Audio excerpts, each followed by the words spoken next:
तो नमस्कार प्रिय भारतीयों। आज आर्थिक जगत में बड़ी मनुष्यत का दिन रहा। आज 3,000 पॉइंट, तकरीबन 3 या 4,000 पॉइंट सेंसेक्स का अप्स एंड डाउन रहा और नीचे काफ़ी गिरा।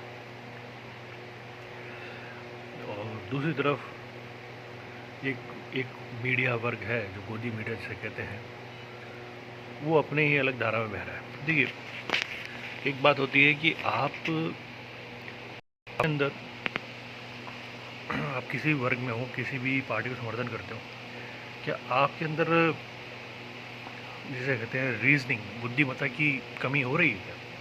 हाँ, एक वर्ग है, युवा वर्ग, जो रामनवमी के दिन मस्जिदों में जाके अपना भगवा झंडा लहराकर पता नहीं उन्हें क्या मिल रहा है।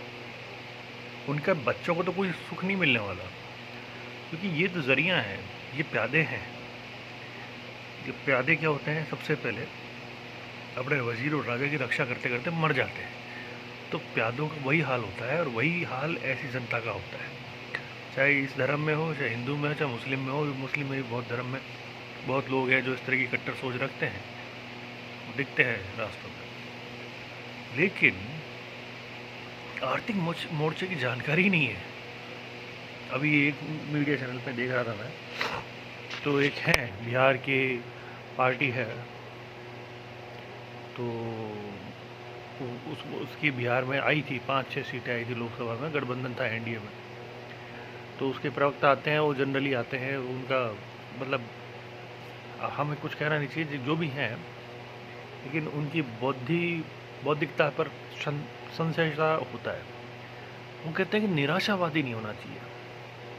ये मैंने कई बार कहा है कि ये सोच सिर्फ और सिर्फ जिनके दिमाग में कचरा भरा होता है वो रखते हैं। निराशा नहीं कहते हैं, फेलियर ना हो जाए, और जो फेलियर होने की जो एक संशय होता है, या जिसको हम कहते हैं कि हम फेलियर से बचना चाहते हैं, तो उसके लिए उस फेलियर के बारे में सोचना पड़ता है। पिछले 11-12 साल से इस सरकार में दक्षिणपंथियों ने ये सोचा ही नहीं है। इन्हें लग रहा है कि फेलियर होगा, हम भी कहते हैं कि निराशावादी। अरे साहब, वो निराशावादी नहीं है। बात यह है कि आप कम से कम जो है एक सतर्कतावादी जिसे कहते हैं, और एक जो आप कहते हैं व्यवहारिक विचारों के साथ तो चलिए कि आर्थिक मोर्चे पे ज़रूरी क्या है। निराशावादी निराशा, अरे भाई, हताशा निराशा नहीं होती है, ये कोई चीज़ें नहीं है इकोनॉमिक टर्म्स में। इकोनॉमिक टर्म्स में होता है कि क्या देश नीचे गिर रहा है, गर्त में जा रहा है, तो साहब सीधी सी बात है, हाथ जा रहा है। आप मानेंगे तो निकालेंगे। आपने अधिकारियों को दिया, अरे सब मस्त मौला रहो रहे, हिंदू मुस्लिम करना है अभी, और वक्फ बोर्ड जैसे और वक्फ बिल आया वैसे और बिल लाएंगे, और ये तुम करेंगे, फिर वो करेंगे, और वो दूसरे कम्युनिटी को भी। अरे साहब, कर लो आप, लेकिन इतना समझ लीजिए कि ये जो आप जिस वक्त में आप पीक पे जा रहे हैं, जिस वक्त में ये दक्षिणपंथी विचारधारा पीक में जा रही है, क्योंकि इनसे आर्थिक आउटकम कुछ नहीं मिलना। जब ये डिक्लाइन होंगे, ये पूरी तरीके से साफ हो जाएंगे हिंदुस्तान की राजनीति से। इन्हें कोई गलतफहमी है, ये 15 साल ले लें, 20 साल, 25 साल, ठीक है।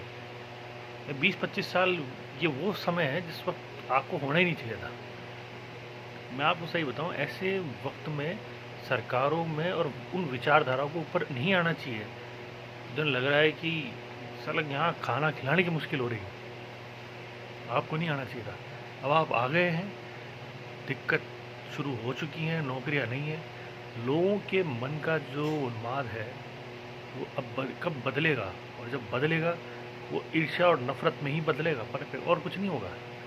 आज नहीं होगा, 25 साल एक जनरेशन ख़राब कर देंगे। इसमें क्या होता है कि जो सपोर्ट करने वाले हैं वो अपनी एक जनरेशन ख़राब कर देते हैं, उसके बाद वो एहसास होता है उनको। जैसे आज 2014 से इनको समर्थन दे रहा है, वो 2030 तक इनको समर्थन देता रहेगा, और उसको 15 साल में लगेगा कि मेरा बच्चा पैदा हुआ और मेरे बच्चे की एजुकेशन का पैसा मैं नहीं चुका पा रहा, और उसके 10 साल और मान लीजिए आप कि जिसमें उनको लगेगा कि यार शायद मेरे से गलती हो गई।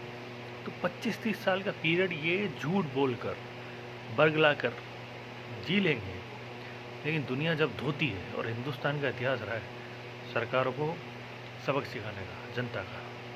जनता में आप मान के चलिए हर विचार के और बुद्धिमान लोग हैं।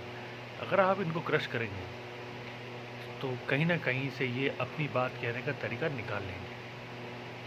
इन्हें बात करना इंटेलिजेंट बहुत है। जो एक बुद्धिजीवी जो कहते हैं ना, बुद्धिमान वर्ग होता है, वो चाहता है कि वो अगर 100 है तो उनके जैसे 1 लाख हों।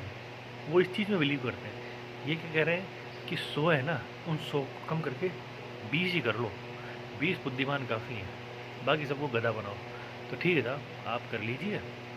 इस देश का बेड़ा गर्क तो हो रहा है, और भविष्य में जो होगा, जुडिशरी भी जा ही रही है उस गर्त में, सबको जाने दीजिए। लेकिन ये पछताएंगे। 12-13 साल अब हो गए, और 10 साल और ले लीजिए। लेकिन ये समझिए आप कि ये गलत वक्त पे आपने अपने विचारधारा को बढ़ाने का सोचा है। यह ज़िंदगी अगले 500 साल आपकी विचारधारा आगे बढ़ नहीं पाएगी। आपको जो करना कर लीजिए। इतने सनातन धर्म की व्याख्यान करा रहे हैं आप यूनिवर्सिटीज़ में, टेक्निकल यूनिवर्सिटीज़ में धर्म के व्याख्यान, गीता पढ़ो, ये पढ़ो, उपनिषद, अरे साहब करवाइए। लेकिन समझिए ये आपकी भलाई के लिए है कि आप जो ये सब कर रहे हैं ये लंबा नहीं चलेगा। एक स्पैन होता है, कई हज़ार साल के अंदर अगर आपको 25 साल मिल गए तो आपको लगता है नहीं जाना हमने क्या जीत लिया। आप समझिए ये 25 साल आपको दिए गए हैं। इस समय बुरे वक्त में आपको 25 साल दे दिए हैं। आप इसमें अपना सब कर लीजिए, और 25 साल के बाद उसके बाद फिर आपका जो हर्ष करेंगे लोग, वो आपके सपोर्टर भी करेंगे। जो नफ़रत और ईर्ष्या उनके मन में बनेगी, उसको आप देखिए कैसे झेलते हैं। बाकी आर्थिक मोर्चे पे देखते हैं क्या होता है। जय जय भारत।